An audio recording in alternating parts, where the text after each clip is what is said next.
안녕하세요. 선한 로열로더쌤입니다. 자, 2023년 4월 12일 수요일 시황방송 시작하도록 하겠습니다. 자, 먼저 다우지수입니다.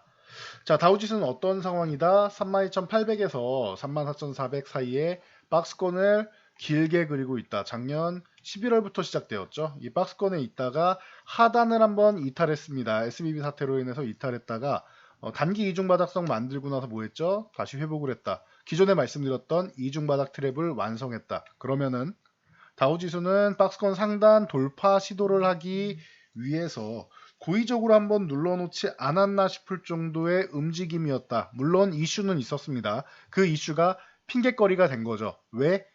이 박스권을 돌파하기에는 모멘텀이 조금 부족하다 생각할 때 고의적으로 하단을 한번 흔든다라고 말씀드렸습니다. 이건 기술적인 움직임이니까 참고 정도만 하시면 될 것 같아요. 절대적이라기보다는 기술적인 움직임 정도다 생각하시면 되고요.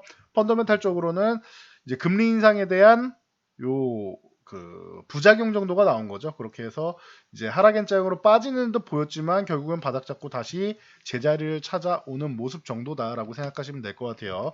지금은 다시 제자리로 돌아왔으니까 34,400을 이제 2분기에 돌파하는지만 보시면 되겠죠. 자, 그리고 나스닥 같은 경우 뭐 마찬가지입니다. 요 지금 12,000포인트 구간까지 올라왔다가 돌파 시도하고 실패를 한번 만들고 나서 11,200포인트 요 구간 흔들기 나오고 다시 한번 올라와서 제자리 찾아왔죠. 나스닥은 흐름이 더 좋아요. 그리고 작년에 이제 뭐 전쟁부터 시작해서 수급적으로 좀 어려운 구간이 있었죠. 긴축도 있고 하면서 기술주들이 성장주들이 좀 어려운 모습을 보였는데 이제는 성장주들이 다시 한번 또 꿈틀대기 시작한다. 테슬라가 바닥에서부터 뭐 한 7, 80% 이렇게 올라오면서 멋진 모습 보여주듯이 뭐 가장 대표적인 성장주 아니겠습니까? 자, 그렇다라고 하면은 성장주의 시대가 다시금 오고 있다. 대신 성장주들이 이제는 그냥 막연한 기대감이 아니라 근거를 확실하게 가진 성장주들이 움직인다라는 거 참고하시면 되겠죠. 그게 우리나라도 비슷하다고 생각하시면 될 것 같아요. 그래서 코스피 같은 경우 우리나라는 2,400포인트. 사실 우리나라는 너무 더 억울해요. 이게 자, 다우 같은 경우 자, 방금 보여드렸고 유럽 같은 경우는 뭐 그 고점을 돌파해서 뭐 최고가 행진을 돌파하고 있는 가운데 우리나라는 뭐 하고 있습니까? 기존에 눌린 다음에 회복이 아예 안 되는 상황이었죠. 그러다 보니까 굉장히 억울해요. 거의 글로벌 무역 전쟁의 가장 큰 뭐 희생양 중 하나가 아닌가 싶을 정도로 너무나도 주가가 눌려 있다. 그러다 보니까 이 디스카운트되어 있는 주가를 이제는 돌파할 때가 됐다라는 거죠. 올해 2분기 정도에는 돌파할 가능성이 있습니다 했는데 뭐 바로 2,500포인트를 넘어가주는 모습입니다. 그러면은 1차 목표치가 짧게는 2,650, 2,750 정도 사이 정도가 짧게 목표치가 되니까 2,750포인트 정도가 상단되고 중심이 2,650 정도 된다고 보시면 되겠죠. 그리고 이게 끝이 아니라 이 정도가 이게 단기 목표치가 되는 것이고 돌파해서 뭐 2,800이나 뭐 2,900을 가도 이상할 게 전혀 없습니다. 그래서 그렇게 보시면 돼요. 억울한 거죠. 유럽 증시나 이런 쪽을 보면 유럽은 지금 전쟁 중임에도 불구하고 고공행진을 펼치는 걸 보면 우리도 3천 아래 있을 상황은 아닌데 뭐 우리나라 수출 국가고 최근에 수출 경기나 이런 부분이 좀 부진하다 보니까 그런 부분은 오케이 인정한다라고 해도 3천 정도까지는 가도 뭐 이상할 게 전혀 없다. 그러니까 근데 뭐 3천을 뭐 바로 돌파하기에는 또 상징적인 의미도 있고 하니까 일단은 조금 지켜보면서 2,750에서 뭐 이 구간을 잘 돌파하는지 아니면 이 구간에서 한번 걸리는지 이런 부분을 좀 보면서 판단하면 좋을 것 같아요. 뭐 섣불리 예단하기보다는 그리고 막연한 기대감만 갖기보다는 이렇게 보시면 될 것 같고요. 그에 따른 수급 동향 체크하시면 되겠죠. 수급은 계속 말씀드렸지만 좋다라고 말씀을 드렸습니다. 보시면은 오늘 같은 경우 코스피 주식 계속 이제 다시 매수를 하고 있죠. 지금 다시금 이제 14조 정도로 이제 매수를 진행하고 있다. 코스피. 코스닥은 이제 그 SBB 사태 이후로 강력하게 이제 차익 실현을 하고 있는데 어디를 차익 실현하느냐? 에코프로나 뭐 이런 그 2차 전지 관련주들 많이 오른 종목들 차익 실현하는 거예요. 참고하시면 될 것 같아요. 한 번에 차익 실현을 못하기 때문에 올라가는 가운데 계속 꾸준히 분할로 차익 실현하는 거다. 그리고 제일 좋은 거는 기분 좋은 건 선물을 계속 대량 매수를 하면서 매집해 나가고 있다라는 거. 이 정도를 보시면은 기간별로 한번 보여드릴게요. 자, 코스피 같은 경우는 작년 이제 4분기부터라고 말씀을 드렸죠. 그래서 4분기부터 해서 얼마 13조 7,447억 14조 원 거의 다시 육박하는 흐름이죠. 최근에 빠르게 주식을 다시 사 모으는 모습을 볼 수 있습니다. 이거 참고하시면 될 것 같고요. 코스닥 같은 경우는 작년 4분기가 그냥 올해 1월 하순부터 보면 됩니다. 추석 연휴 아니 설 연휴 이후부터 보면 됩니다라고 말씀드렸는데 매수했던 거 한 1조 원 매수했던 거 다시 다 털어냈어요. 근데 이 털어낸 게 2차전지 쪽 관련주들 너무 많이 올라가지고 이 부분을 털어내고 있다라는 거 말씀드렸죠. 참고하시고요.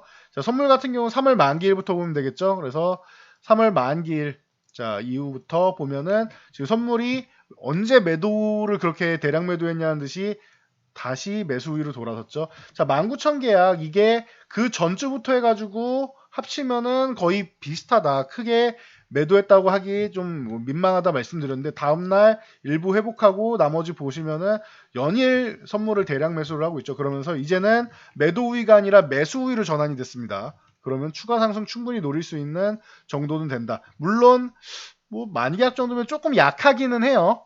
한 3만 계약 정도 되면 아주 강하게 볼 수 있는데 만 계약 아직 좀 약하지만 어쨌든 매도 우위보다는 당연히 매수 우위가 좋은 거죠. 주식도 저기 선물이 주식에 대한 거 아니 코스피 200 주식에 대한 거 아닙니까? 주식을 매도 우위인 것보단 매수 우위인 게 낫겠죠. 뭐 자연스러운 이치죠. 자, 옵션 도형 같은 경우도 마찬가지입니다. 이제 만기일이 내일인데 외국인들이 콜옵션을 위를 막아놓고 있다라는 거. 그리고 위만 막았느냐? 아니요. 아래는 더 많이 막았습니다. 그래서 간단하게 보면 위도 막고 아래도 막았으니까 제한적인 상하방 정도를 보면 된다 생각하시면 되고요. 여기서 포지션을 간단히 추정치를 같이 본다라고 하면 요거 가끔 제가 이제 분석할 때 보여드리죠. 근데 이번에는 변동성이 크지 않을 것 같아요. 오늘 보면은 이제 코스피 200 기준으로 332.5 예, 이게 2553 환산 기준으로 얘기하면 편한데 왜 이걸로 먼저 얘기를 하느냐라고 질문하실 수 있는데 다시 말씀드리지만 이 선물의 기본 추정치는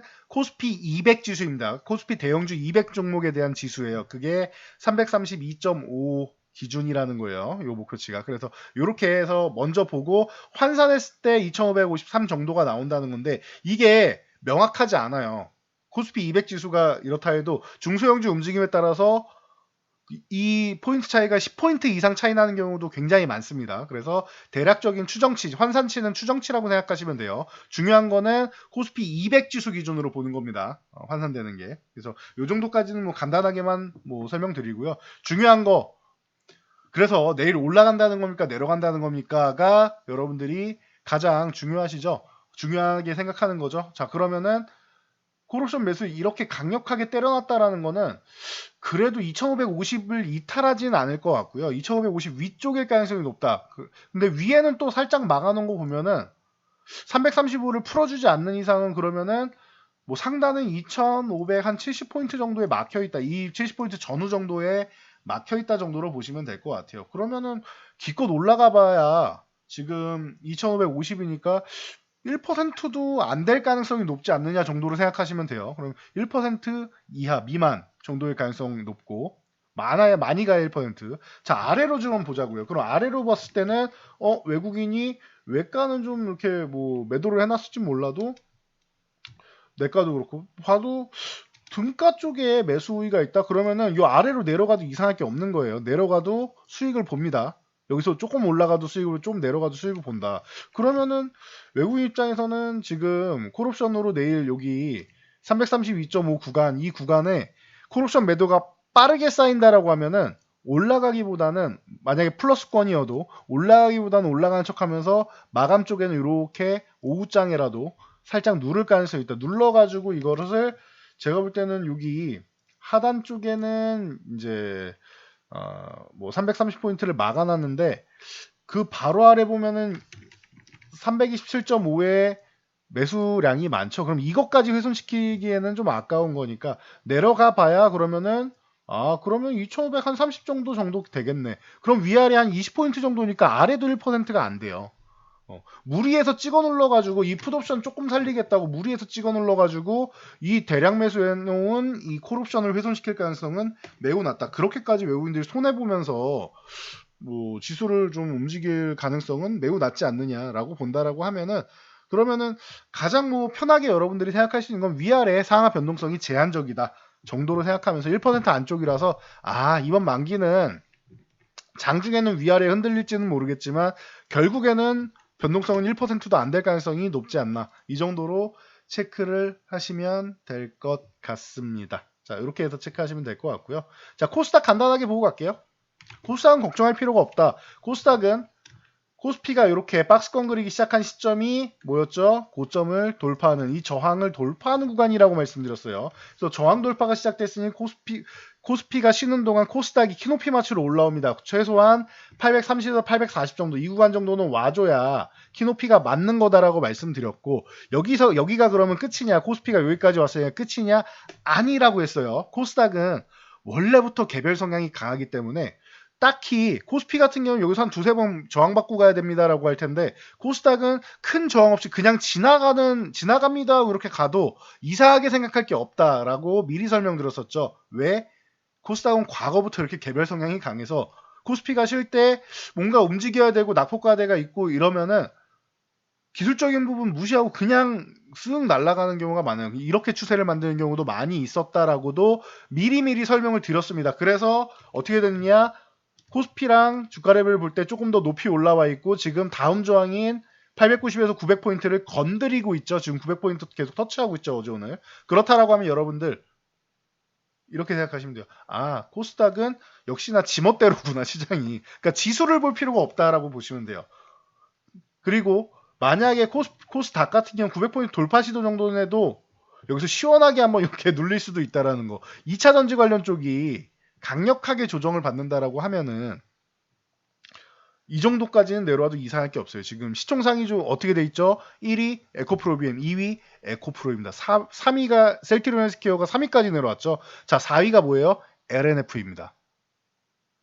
여러분, 1위, 2위, 4위가 뭐예요? 2차 전지, 양극재와 폐배터리 관련 쪽. 이렇게 돼 있는 거예요. 자, 에코프로비엠, 에코프로 이렇게 상위 쪽에 있죠.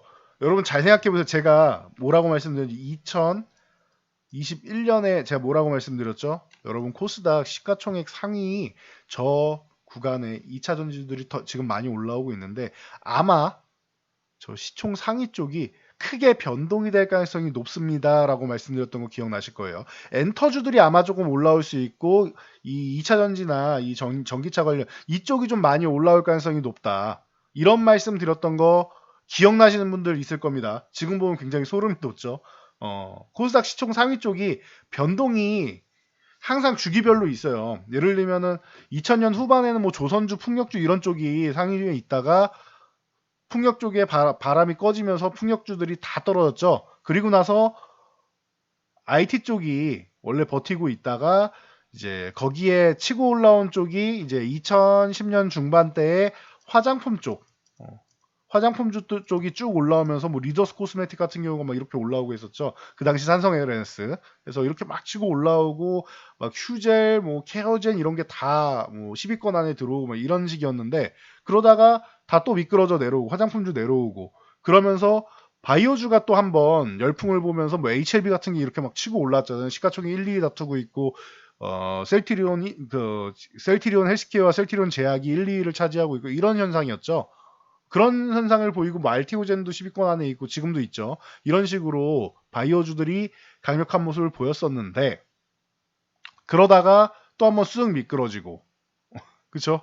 그렇게 계속 순환을 한단 말이에요. 이게 시대에 따라서. 그리고 나서 코로나 시즌 때 이제 뭐 CJ나 뭐 이런 종목들 막 치고 올라오고, 진단키트 관련주들도 막 올라오고 했었고, 그러면서 전체적으로 성장주들이 굉장히 많이 올라왔죠. 그러면서 친환경 쪽에서 이제 좀 치고 올라올 가능성이 있지 않느냐라고 말씀드렸는데, 시가총액이 많이 변했습니다. 여러분 지금 그런 상황이다라고 보시면 될 것 같아요. 그래서 코스닥이 시가총액 순위가 바뀌고 하면서 주조 섹터가 바뀌고 하면서 이렇게 올라오고 있는데, 이게 이상할 게 전혀 없다. 그리고 코스피가 움직이기 시작했죠. 코스피 쪽에 자금이 쏠리면 코스닥에서 자금이 좀 빠져나가도 이상할 게 없어요. 쉬어도 이상할 게 없어요. 그래서 단기적으로 너무 많이 올랐으니까 쉬어도 이 830이나 830 흔들기 정도가 나와도 이상할 게 없다라는 거 보시면 되고요. 만약에 주가가 잘 버티려면 어떻게 해야 돼요? 지금 바이오가 올라야 됩니다. 2차 전지가 조정받을 때 바이오 쪽, 셀트리온 헬스케어, 셀트리온 제약 같이 움직이겠죠. 그 HLB 같이 움직이겠죠. 자, 셀트리온 헬스케어 오늘 12% 올랐습니다. 자, 보면서 갈게요. 자, 여러분들이 자, 셀트리온 그룹주가 오늘 굉장히 강력한 모습을 보였죠. 셀트리온 헬스케어가 7만원 돌파하면서 12% 이렇게 올라왔는데 거의 13% 되죠. 뭐 이유가 뭐예요? 딱히 이유가 없어요. 뭐 1분기 실적이 뭐 견조하다 이딴 소리 하고 앉아 있는데 뭐 셀트리온은 그럼 언제든 뭐 실적이 안 좋았습니까? 실적은 계속 좋아지고 있는 기업이죠. 영업이익이 조금 문제가 생겼다라는 거는 R&D 비용이랑 그리고 약가 인하나 뭐 이런 부분을 해서 단가 경쟁 해가지고 신규 약품들이 좀 판매가 돼야 되는데 램시마 SC나 이런 거 이거 가지고 제가 아무리 설명드려도 이해 못 하시는 분들이 많더라고요. 바이오주는 코로나 피해주입니다. 대면 영업을 해야 되는데 안 됩니다. 이게 신약에 대한 개념이 없어서 그래요. 리베이트 싸들고 가가지고 영업을 엄청나게 해도 써줄까 말까요, 약을. 새로 나온 약을. 왜? 기존의 약들 잘 쓰고 있는데 괜히 약 바꿔가지고 부작용 일어나면은 병원에 문제 삼는단 말이죠. 굳이 안 바꾸려고요. 그러니까 리베이트 싸들고 가서 이거 한번 써보십시오 하고 혜택을 계속 주는 거예요. 그래야지만 조금이라도 테스트라도 해볼 수 있는 거란 말이에요. 대형 병원일수록 그렇습니다. 그런데 이 개념을 이해 못 하시는 분들이 굉장히 많아요. 지금도 많아요. 거기다가 셀트리온 그룹주는 뭐 제가 뒤에서 슬쩍 말씀드렸는데 정부에서 탄압을 좀 많이 받았었죠. 그래서 탄압을 받다 보니까 좀 많이 밀려 있는 것도 있다라는 거. 그래서 이런 부분을 뭐 체크를 하시면 될 것 같고 이쪽이 이제 제자리를 찾아가기 시작하죠. 램시마 SC가 올해 미국에서 만약에 허가를 받는다라고 하면은 셀트리온 그룹주는 이제 수익성이 굉장히 커진다라고 보시면 돼요. 램시마 같은 경우는 이제 휴미라나 이제 자가면역 질환 치료 중에서 휴미라나 엠브레 같은 경우 1, 2위 같은 경우는 얘네는 다 SC 제형, 그러니까 피하 주사 제형으로 해서 간단하게 놓을 수 있는데 레미케이드만 SC 제형이 없었다. 다 정맥 주사 제형이었다. 그러니까 우리가 흔히 말하는 닌겔 맞고 있는 거예요, 이렇게. 얼마나 불편합니까? 한 2시간 이렇게 누워 있으려면 얼마나 불편합니까? 그냥 엉덩이 툭툭, 팔 툭툭, 어깨 툭툭 쳐가지고 그냥 주사 한 대 딱 맞고 나면 깔끔하잖아요. 이런 식으로 관리하면 편한데 그리고 미국은 약값도 비싸죠. 미국이나 유럽은. 우리나라야 뭐 의료보험이 거의 다 해주고 있지만 그러니까 얘네는 병원 가서 이거 닌겔 받는 거 굉장한 부담이란 말이에요. 그런데 처방받아가지고 이렇게 주사기로 놓을 수 있으면 얼마나 좋습니까? 그래서 휴미라 엠브렐이 1, 2인 거고 레미케이드가 휴미라보다 뭐 특정 부분에서는 효능이 더 좋다라는 임상 결과도 많이 있는데도 불구하고 3위밖에 안 되는 게 효능은 좋은데 왜 3위야? SC 제형이 없기 때문이었다. 그런데 존스앤존슨이 안 만들려고 한 게 아니라 만들려다 실패한 거예요. 정확하게 존스앤존슨의 자회사 얀센. 우리 백신으로도 유명했던 얀센. 자, 그 얀센이 실패한 이 SC 제형 만드는 것을 이 셀트리온이 해냈다라고 제가 계속 말씀드렸죠. 이게 수익성이 굉장히 높아진단 말이에요. 그러니까 뭐 1분기 실적 견주하고 이딴 소리 다 웃기는 소리고요. 램시마 SC 그리고 유플라이마 이런 게 이제 출시가 되고 이제 허가를 받은 유플라이마가 이제 휴미라의 고농도 제형입니다. 바이오시밀러 중에. 그래서 이런 쪽 그리고 작년에 허가받은 이제 뭐 베그젤마 그리고 앞으로 뭐 아템라 스텔라라 뭐 쭉쭉쭉쭉 나오죠. 1년에 1.5개씩 나온다라고 말씀드렸어요. 그 실적이 반영돼야 되고 4년 동안 정부에서 분식회계 조사한다면서 4년 동안 10년치를 탈탈 털었는데 증거 하나 확보 못한 그런 말도 안 되는 상황을 겪었죠. 그래서 3사 합병이 미뤄졌는데 서정진 회장이 복귀하면서 뭐 하겠습니까? 그럼 3사 합병 추진하겠죠. 그리고 글로벌 영업 추진하겠죠. 여러 가지 측면에서 조금 더 속도를 낼 수 있다라는 것. 이런 부분을 여러분들이 생각하신다라고 하면은 뭐 이제 시작이라고 생각하시면 될 것 같아요. 그래서 셀트리온 그룹주 뭐 기본적으로 움직일 거고 HLB 같은 경우 뭐 영상을 하나 따로 만들 건데 아직까지 움직임이 안 나와서 그런데 얘가 뭐 39,000원 넘어가는 거 이런 건 굉장히 자연스러운 현상이라고 봐요. HLB의 가장 큰 아킬레스건은 2019년에 임상 3상이 완료됐는데 신약 허가 신청, NDA 신청을 아직도 안 했다라는 거. 그래서 2022년이죠. 죄송합니다. 2022년 작년에 임상 완료된 간암치료제도 NDA 신청 안 하는 거 아니냐. 유상증자 받아놓고 이때도 NDA 신청한다고 해놓고 옵티머스 펀드 같은데 그 투자해가지고 다 속 끓이셨잖아요. 주주분들. 그러니까 신뢰성이 떨어진 거죠.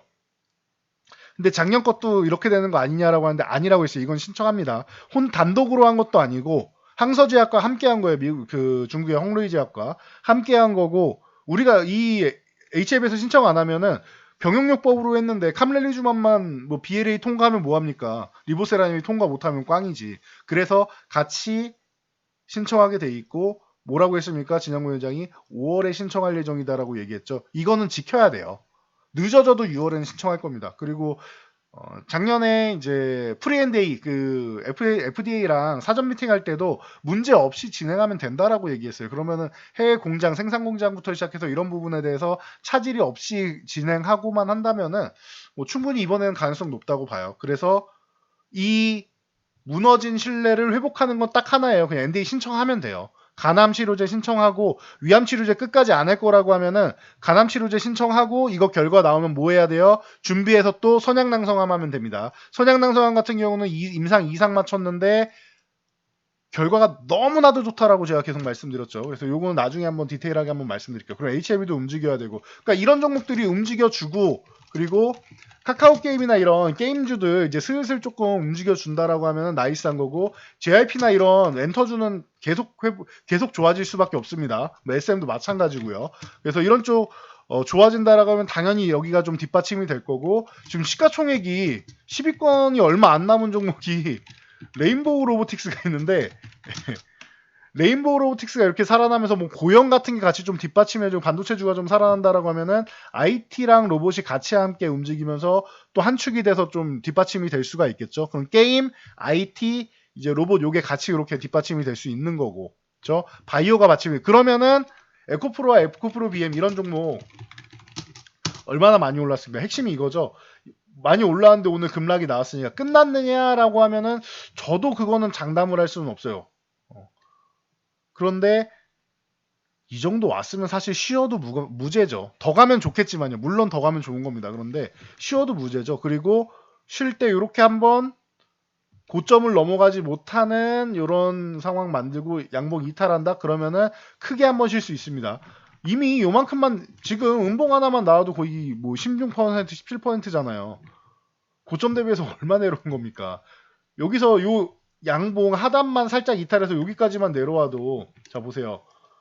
80만 원에서 50만 원대까지 50만 원 초반까지 내려오면 이것만 해도 끔찍한 거 아닙니까, 여러분? 그렇죠? 그런데 바닥권 10만 원 초반대부터 해서 올라온 걸 생각하면은 그래도 많이 올라온 거죠. 이해되십니까? 50만 원 흔들기 정도만 나와도 여러분 굉장히 끔찍한 거예요. 80만 원까지 갔던 종목이니까. 바닥에서 10만 원부터 올라왔다라고 하면은 그래도 많이 올라온 거다라는 거. 여러분들 이 개념을 아셔야 돼요. 그래서 언제 쉬어도 이상할 게 없고 하기 때문에 뭐 항상 뭐 이제 고점 구간에서 고점 징후나 이렇게 윗꼬리 달고 이런 모양 나오면은 그래도 뭐 일부라도 뭐 차익 실현하면서 뭐 그러면서 보는 게 좀 유리하다라고 말씀드렸죠. 뭐 꼭 조정을 받아라가 아니고요. 조정 받아도 시장이 버틸려면 이렇게 바이오주나 IT 게임 그리고 엔터 쪽이 받쳐줘야 된다라는 걸 말씀드린 거고 만약에 그 섹터들이 크게 받쳐주지 못하고 좀 약하다 싶으면은 그러면은 코스닥이 830 정도 흔들기까지도 나올 수 있다라고 말씀드린 거예요. 뒷받침을 해준다라고 하면 코스닥이 생각보다 지수 자체는 크게 조정받지 않을 수 있다라는 거 참고하시고요. 지금 최근에 좀 흐름이 좀 뭐 달라지고 있죠. 뭐 LG그룹 같은 경우 LG 자체도 이렇게 급등 흐름이 나오고 있고, 그렇죠? 그러니까 이런 움직임을 여러분들이 좀 잘 포착하면서 안 움직이던 놈들이 움직이기 시작하네. 뭐 현대위아나 이런 종목들 있죠. 안 움직이던 종목들이 이렇게 움직이기 시작하네라는 걸 여러분들이 생각하셔야 돼요. 그럼 뭐예요? 이게 섹터별로 순환매가 돌기 시작한다라는 걸 여러분들이 체크를 하셔야 돼요. 지금 유가 같은 거 생각하면은 딱히 움직일 이유가 없어 보임에도 불구하고 SOE 같은 경우가 바닥 지금 다지고 있죠. 한번 치고 올라왔다가 쓱 밀어내려는데 다시 한번 바닥 다지고 있죠. 이런 거 움직일 준비하잖아요. 그리고 현대로템 같은 거 이런 거 바닥권에서 이제 슬슬 움직일 준비하죠. SOE라고 현대로템이 되게 비슷하죠. 슬슬 움직일 준비하죠. 최근에 LG 디스플레이 같은 게 바닥권에서 이렇게 치고 올라오면서 쓱쓱 올라가려고 이런 모습 보이잖아요. 이상한 움직임 많이 보이죠. 그리고 자동차주는 그냥 너무 좋고요. 사실 현대차는 이게 21만 원 아래에 있는 거 말도 안 된다라고 말씀드렸는데 20만 원 다 왔죠 이제. 21만 원은 그냥 가야 되는 거고 사실 이게 30만 원 넘어가도 좀 이상할 게 없어요. 실적이 그렇게 좋은데 왜 여기 있습니까? 기아 같은 경우도 마찬가지. IRA 크게 그렇게까지 얘네한테 타격 많이 못 준다니까요. 그런데 그냥 눌러놓는 거예요. 기아는 10만 원 아래에 있는 것도 말도 안 되는 거고요. 그러니까 이런 종목들이 움직이니까 어떻게 돼요? 현대 위아, 현대 뭐 모비스 이런 종목들 같이 다 바닥권에서 탈출해서 움직이는 거고, 화신이나 이거 뭐 작년부터 계속 대장주였죠. 화신 같은 경우 날라가고, 성우하이텍 항상 부품주 중에서 뭐 1순위로 볼 수 있는 종목이니까 요런 거 날라가고, 그리고 아진산업 같은 경우 같이 움직이고, SL 같은 경우가 최근에 못 움직였었는데 이제 진짜 움직이기 시작하죠. 얘가 왜 이렇게 못 움직이나, 화신하고 거의 비슷하게 움직였었는데 누가 앞서거니 뒤서거니 하면서 움직였는데, 화신은 여기 있는데 이 구간에 있는데 SL만 바닥이었죠. 이제 막 움직이기 시작합니다. 조금 늦게 이번에 후발주로 움직이는데 SL은 원래 좀 강한 놈이고요. 그리고 뭐 리비안 관리 중에 대원화성, 이거 현대차량도 친환경 시트 공급을 합니다. 그러니까 무조건 리비안주라고만 볼 수는 없어요. 2,700원 공방 펼치고 있는데 기존에 저항받다가 이제 돌파 시도하고 있죠. 2,700원 넘어가면 얘도 한 번 정도는 이제 뭐 급등 흐름 나올 수 있다. 오늘 휴맥스 홀딩스 같은 경우도 보시면은 2차 전지 주만 가는 게 아니라 전기차 관련주 쪽으로 해서 순환매가 이렇게 한번 돌 수 있단 말이에요. 차량 경량화 쪽도 얘기가 나오고, 부품주들 뭐 LED부터 해서 이런 쪽 나오고, 충전주는 당연히 일론 머스크가 우리나라 윤석열 대통령이랑 화상으로 회의해가지고 나온 거 뭐예요? 한국에 기가팩토리 지을 수 있다. 대상 중 하나다. 제가 립서비스라고 했어요. 그거 미국인 특유의 립서비스인 거고, 이 일론 머스크의 대화 내용 잘 보면은 핵심은 그거예요. 우리나라에서 원하는 거, 머스크가 원하는 거 충전 사업이다. 휴맥스 홀딩스, 뭐 원익 P&E, 디스플레이텍 이런 종목들 계속 말씀드렸죠. 에스트래픽 디스플레이텍, 뭐 아모센스 같은 경우도 요건 차폐 쪽이죠. 이런 쪽 다 볼 수 있다라고 기존에도 한번 설명드렸었는데, 이런 거 보시는 거예요. 이렇게 이런 식으로 여러분들이 체크하면서 보시면 되지 않을까 싶습니다. 그리고 친환경 쪽으로 순환매가 돈다라고 하면은 두산에너빌리티가 요즘에 조금 심상치 않아요. 그래서 17,500원 이제 돌파 시도하고 있는데, 이쪽이 움직인다라면 뭐 기존에 뭐 좋았던 한신기계라든지 아니면은 G2파워라든지 이런 종목들 살살살살 움직일 수 있으니까 이런 것도 참고하시고, 그럼 수소 쪽도 같이 봐야 되는데 두산 퓨얼셀이 움직이는지를 한번 보시면 될 것 같아요. 얘네는 근데 다들 개별 종목이 개별로 많이 움직여서 저는 JNK터나 이런 쪽이 한번 움직일 만한데, 이게 작년 매출액의 140%를 되는 이 규모 공급 계약을 이미 체결을 했죠. 현대 쪽하고.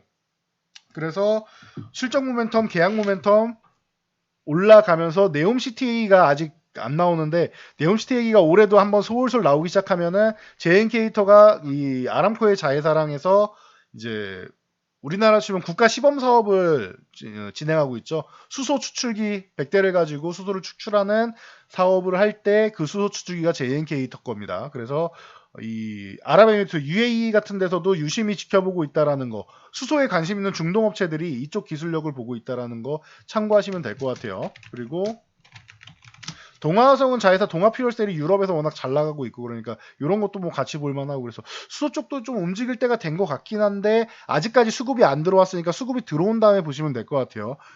저 원전 쪽 같은 경우는 G2파워나 이렇게 일부 들어온 쪽, 이제 두산에너빌리티도 저항 돌파 시도하면서 꿈틀꿈틀 되고 있는데, 수소 쪽은 아직 시그널이 조금 약하기는 해요. 그러니까 이런 부분 여러분들이 체크하시고, 수소 관련주들은 어떻게 보면 좀 개별성 있게 움직이고 섹터가 다 같이 움직이지 않는 경우도 많으니까 이런 거 체크하시고, 자동차 부품주들 바닥권에서 막 튀어 올라오고, 뭐 명신산업 이런 것도 제가 아까 빠뜨렸는데 이런 것도 막 움직이고 하니까 여러분들이 이런 쪽을 잘 보면서 참고하시면 될 것 같아요. 그리고 최근에 SBB 사태 때문에 이제 금융주 같은 경우 생각하시는 분들이 있는데, 자, 그 금융주 같은 경우 싼 건 맞습니다. 그래서 천천히 모아가고 내가 돈이 정말 많으면은 이런 종목 모아간다. 오케이, 찬성입니다. 그런데 굳이 지금 더 잘 움직이는 섹터들이 많은데 이 금융주를 본다? 지금 SBB 사태 때문에 금융주에 대한 불안감인데 이걸 본다?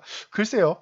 우리나라 금융주는 전 세계에서 제일 싼 금융주 중 하나입니다라고 저는 항상 말씀을 드리는데, 싼 만큼 수급이 그만큼 안 들어온다라는, 수급이 그만큼 안 좋다라는 거죠. 그래서 뭐 믿고 가실 분들 같은 경우는 바닥에서 천천히 모아갈 수 있는데, 수급이 들어오기 전까지는 굉장히 오래 지연되고 늘어질 수 있다는 거. 빨리 들어오면 굉장히 좋겠죠. 그런데 빨리 수급이 돌지 않으면은 바닥권에서 오래 이렇게 기어갈 수도 있다라는 거. 사실 모양 자체는 사실 이제 끈끈하게 이제 한번 매수해 봄직한 모양은 맞아요. 근데 좀 아직까지는 뭐 불안 요소가 있고 그동안 우리나라 금융주들은 워낙 또 안 움직인다라는 인식이 있다 보니까 이런 정도는 여러분들이 체크하면서 보시면 될 것 같습니다.